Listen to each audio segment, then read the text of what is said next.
seyakin-yakinnya mereka tidak bersalah.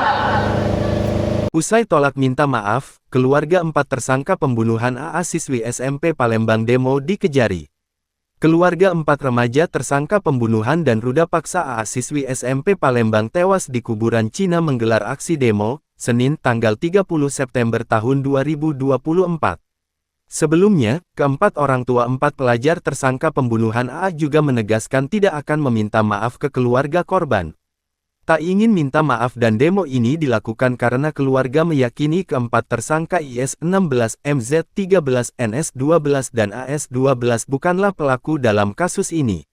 Dari pantauan di lapangan, aksi tersebut terjadi persis di depan kantor Kejaksaan Negeri Kejari Palembang, sekitar pukul 8.45 waktu Indonesia Barat di Jalan Gub Habastari, Jakabaring, Palembang. Dengan membawa mobil yang dilengkapi pengeras suara